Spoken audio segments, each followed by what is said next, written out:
आ जाओ next question number 16 देखो। Question 16 पे आओ फटाफट। अभी मैंने 15 करा दिया था, 16 देखो। 9 Gems Limited has just installed machine R at a cost of 2 lakh. 9 Gems Limited एक कंपनी है जिसने मशीन R इंस्टॉल की, क्या कॉस्ट पे? 2 lakh. The machine has 5 year life with no residual value. अब कॉस्ट कितनी है? 2 लाख। लाइफ कितनी है? 0 रेसिडुअल वैल्यू। तो 2 लाख अपॉन 5 डेप्रीशिएशन आ जाएगा। Annual volume is 1.5 lakh unit which can be sold at 6। Operating cost 2 lakh excluding depreciation. Fix cost 3 per unit है at same level. The company has just come across another model S capable of giving same output at annual operating cost of 1,80,000 excluding depreciation. There is no change in fixed cost. Machine S cost 2.5 lakh. अब company ने क्या था, अभी machine R install करवाई थी, क्या rate पे? देखो ना, पढ़ो ना। 9 Gems Limited just installed machine R at cost of 2 lakh. अभी R लगाया था 2 लाख पे, लाइफ 5 साल है, कोई रेसिडुअल वैल्यू नहीं है। Annual volume estimated 1.5 lakh unit पे, जो क्या रेट पे बिकेगा? 6। ऑपरेटिंग कॉस्ट 2 लाख है, डेप्रीशिएशन को हटा करके। फिक्स कॉस्ट 3 रुपए at same level. The company has just come across another model S capable of giving same output at operating cost of 180। there is no change in fixed cost। Machine S की cost 2.5 lakh रुपए, residual value nil. 9 Gems Limited offer for sale of machine R for ₹1 lakh. मतलब देखो, company के पास पुरानी कौन सी machine थी? Are. अब उस आर को हटा कर कंपनी का ऑप्शन है, कंपनी किस पे चली जाए? एस पे। अब अगर आर को हटा कर कंपनी एस पे जा रही है तो केस किसका है? रिप्लेसमेंट है। तो रिप्लेसमेंट है तो आप क्या देखोगे, पहले कितना था और अब क्या, मतलब इंक्रीमेंटल अप्रोच लेगी। पुराने एसेट से नए एसेट पे जाना है, जाना है कि नहीं जाना है, वो चेक करना है। The cost of dismantling and removal will be 30,000। अब पुरानी मशीन कितने बिकेगी? 1 लाख बिकेगी। और डिसमेंटल और रिमूवल कॉस्ट कितनी है? मतलब नेट पुरानी मशीन से कितने रुपए आएंगे? As the company is not commence operation, it want to dispose machine R and install machine S. अब कंपनी ने क्योंकि ऑपरेशन स्टार्ट नहीं किया। अब आप बताओ, मशीन आर को बेचना है 1 लाख पे और डिसमेंटलिंग 30,000 है, मतलब बताओ कितने रुपए आएंगे मशीन से? As the company is not commenced operation, it want to dispose machine R and install machine S। Operation start नहीं किया, इसलिए सोच रही मशीन R हटा दें और क्या ले आए? S। Company zero tax company, अब बड़ा टैक्स गिवन ही नहीं है तो डेप्रिसिएशन लोड ही नहीं है। कितने साल तक? Cost of capital 14। Advise the company should of for replacement. will the answer be different if the company has not installed machine R and process selecting either R or S। बताओ क्या difference हो जाएगा? Company has not install machine R. पहले वाला case replacement का तो incremental approach है, second वाला केस क्या है? इंडिपेंडेंट, अलग अलग करना है। आर को अलग एनालाइज करना है, एस को अलग एनालाइज करना है। फर्स्ट वाला केस इंक्रीमेंटल क्यों? क्योंकि रिप्लेसमेंट है। फर्स्ट केस रिप्लेसमेंट है, तो अपन अभी बात करते हैं फर्स्ट की, company should of for replacement. तो पहले इसकी बात करते हैं हम लोग, फिर सेकंड की बात बाद में करेंगे हम लोग, ठीक है ना? तो लिखो, आप लिखो current machine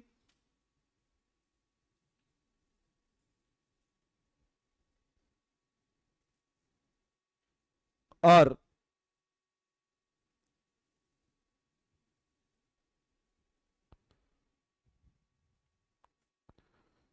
case of replacement, तो कौन सी अप्रोच रहेगी?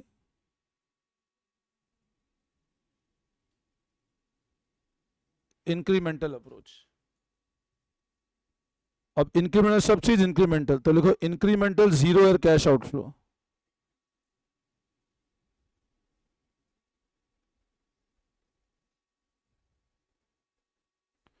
Incremental zero year cash outflow.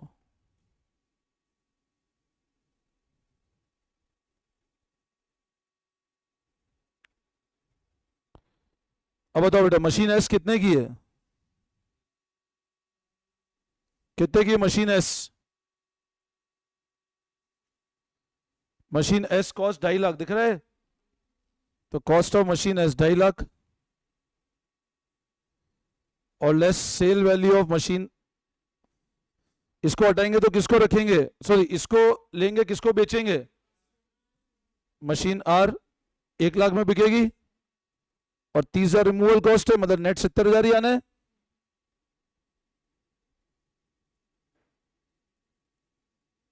तो कितना आ रहा है, incremental zero air outflow,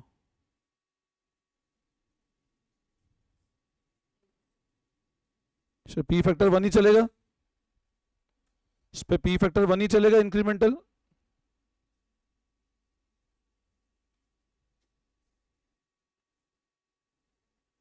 one ही होगा, है ना। बोलो इसमें कोई डाउट। अच्छा अब इंक्रीमेंटल जेड हो गया, अगला ZDRS, ZDRS होता है ना, अगला इंक्रीमेंटल डी, कि नए पे कितना मिल रहा है, पुराने पे कितना मिल रहा है, सब कुछ इंक्रीमेंटल चलेगा। इंक्रीमेंटल मतलब कंपैरिजन, तभी तो आपके पास इंक्रीमेंटल एनपीवी आएगा कि हाँ इस पे जाने पे इतना एक्स्ट्रा एनपीवी आ रहा है। अच्छा बताओ, क्वेश्चन बहुत क्लियर बोल रहा है कि कंपनी का टैक्स रेट क्या है, टैक्स सही नहीं, तो बताओ टैक्स ने डेप्रिसिएशन लेना मतलब है क्या, नहीं है, तो incremental D depreciation tax shield zero.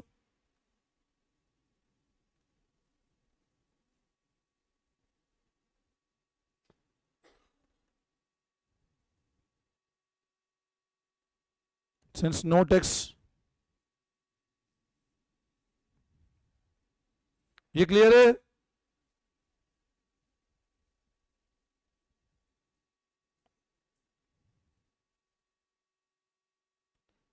Incremental recurring cash flow,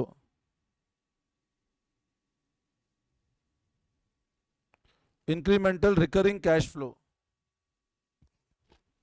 Now what would be R? What would be R? बताओ, पुरानी मशीन कितने पे था, 1.5 लाख यूनिट था, क्या रेट पे बिक रहा था, ऑपरेटिंग कॉस्ट 2 लाख थी और fix cost estimated 3 per unit same level. नई मशीन की क्या है, सेम आउटपुट है, ध्यान दो, आउटपुट तो सेम है,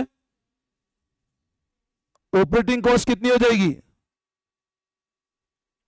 ध्यान दो ना एक बार, सेम आउटपुट है, ऑपरेटिंग कॉस्ट 180 है, there will no change in. तो अब बताओ, इधर 2 लाख की रनिंग कॉस्ट है, पुरानी मशीन की 2 लाख रनिंग कॉस्ट थी, इधर रनिंग कॉस्ट कितनी है, आउटपुट सेम है, तो आउटपुट इधर भी 1.5 लाख इधर भी 1.5 लाख, इंक्रीमेंटल कुछ है ही नहीं। सेलिंग प्राइस इधर भी क्या थी 6, इधर भी क्या है 6, कोई चेंज नहीं है। फिक्स कॉस्ट क्या बोल रहे हैं, कोई चेंज, मतलब मेन बचत किसमें है अपनी, तो ऑपरेटिंग कॉस्ट नई मशीन पे 20,000 रुपए कम है ना, तो एक तरह से बेनिफिट कितना है अपने को 20,000, बाकी आप करोगे तो भी सेम ही आना है, इधर 1.5 लाख इंटू 6 इंक्रीमेंटल लोगे तो भी कुछ होगा नहीं ना भाई, 1.5 लाख इंटू 6 इधर 1.5 लाख इंटू इंक्रीमेंटल जीरो है, एक्स्ट्रा कुछ फायदा से 20,000 का मिल रहा है अपने को नई मशीन पे जाने का, समझे, बाकी सब कुछ सेम है, तो लिखो आप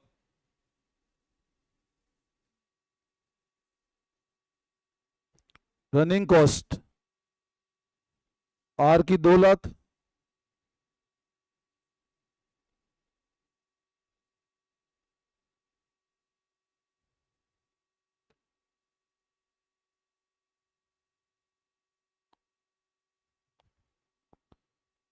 अच्छा कोई टैक्स गिवन है क्या, टैक्स नहीं है, मतलब ये पूरा का पूरा सेविंग हो गया, तो इसको प्रेजेंट वैल्यू पे कन्वर्ट कर दो,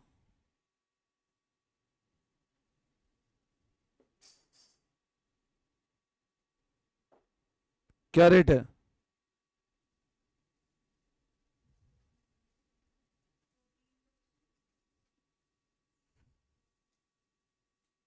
सेवन कितना आ रहा है,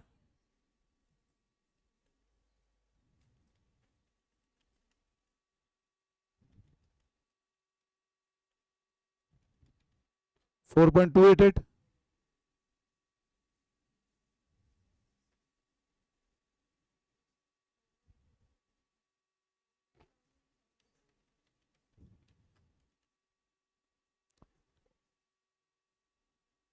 ये हो गया ZDR,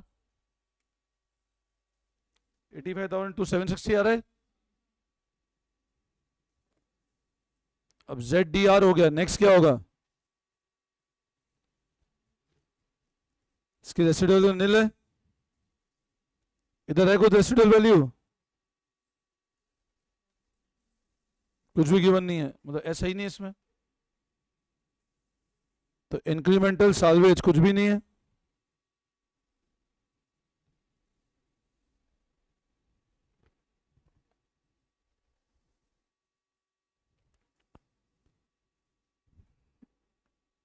तो अब बताओ,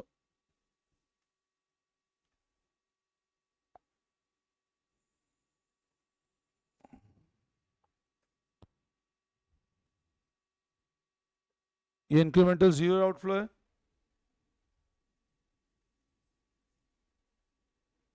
इंक्रीमेंटल सेविंग 85760 है,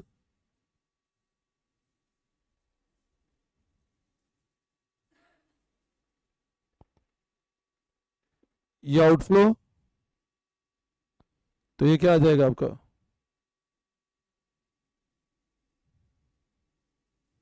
कितना रहा इंक्रीमेंटल एनपीवी?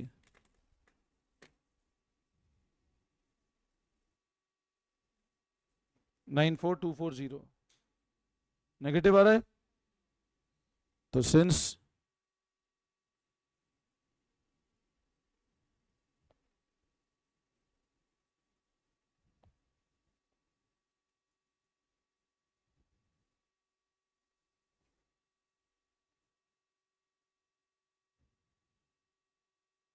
मशीन सेलेक्ट नहीं होनी चाहिए, बोलो इसमें कोई डाउट?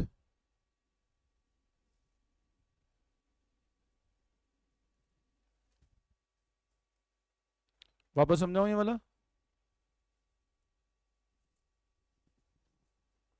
अब ये तो केस हो गया रिप्लेसमेंट का। मौली बाहर देना, भानु से आगे क्या? भानु से आगे क्या दिक्कत?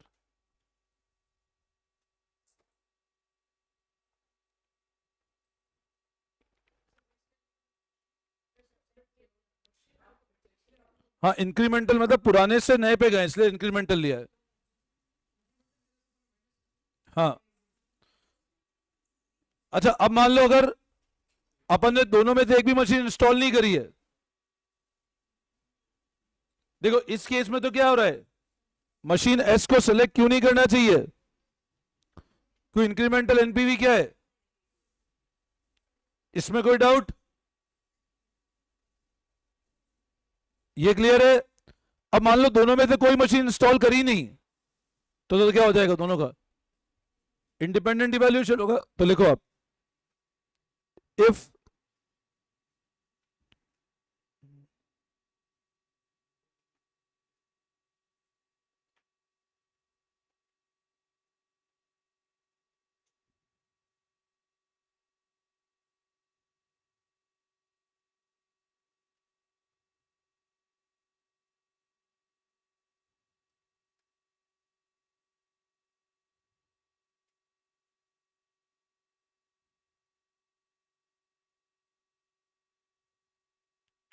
both machine will be independently evaluated, तो इसमें ऐसे फॉर्मेट बना लो, पर्टिकुलर्स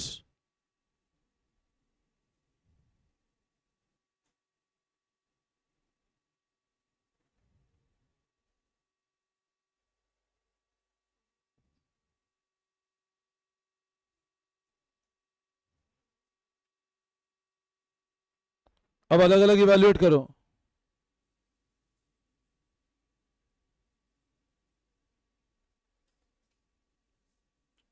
अब अलग अलग में इंक्रीमेंटल नहीं रहा, एक्स जेड देखो,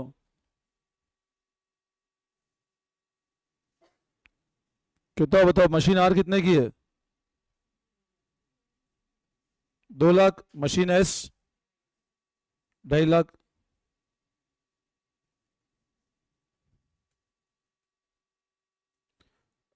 डेप्रीशिएशन तो होगा ही नहीं।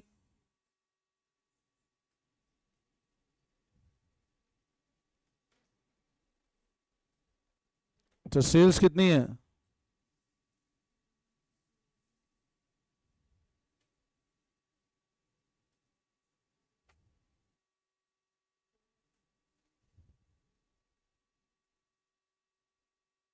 तो सेल्स कितना आ जाएगा बताओ? 9 लाख और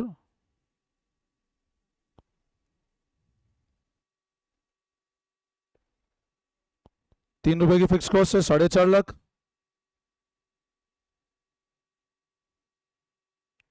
फिक्स कॉस्ट 3 रुपए ना?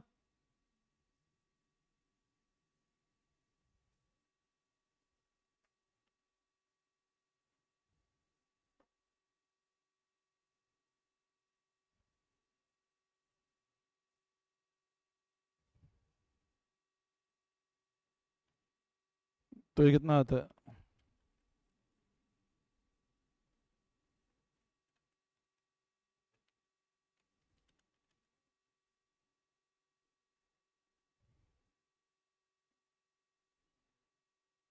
₹2.5 लाख और 2.70।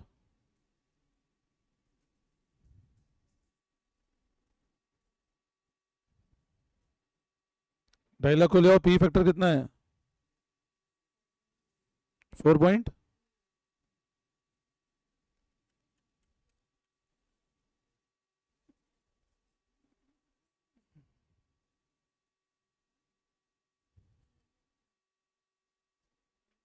तो 2.5 लाख इंटू 4.28 कितना आया?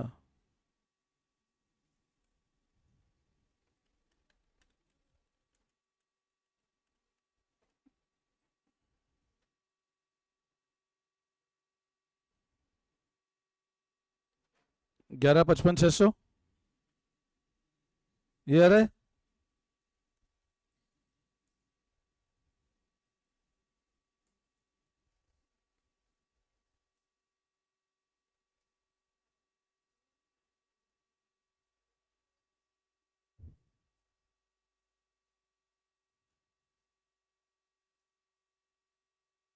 ये आ रहा है।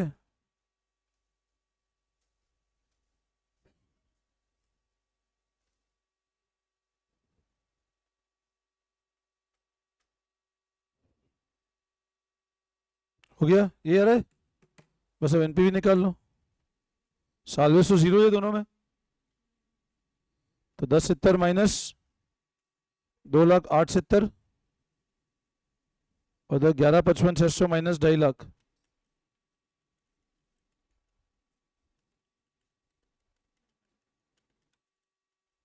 9,05,600 यार ये। तो अब किसको सेलेक्ट करना चाहिए? अगर इंस्टॉल नहीं करी है तो नाउ सेलेक्ट मशीन एस। आप देखो डिसीजन चेंज हो गया अपना इंडिपेंडेंट इवैल्यूएशन में।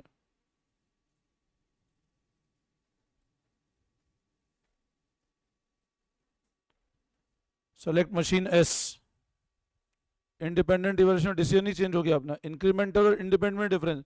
इंक्रीमेंटल यूज करना है रिप्लेसमेंट केस में। बोलो आई बात समझ में?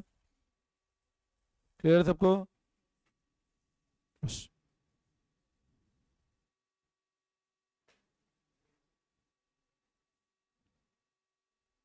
17 हो गया अपना। 18 से फिर नेक्स्ट क्लास से करते हैं अपन लोग, ठीक है? 18 अगली क्लास में कराऊंगा मैं ना।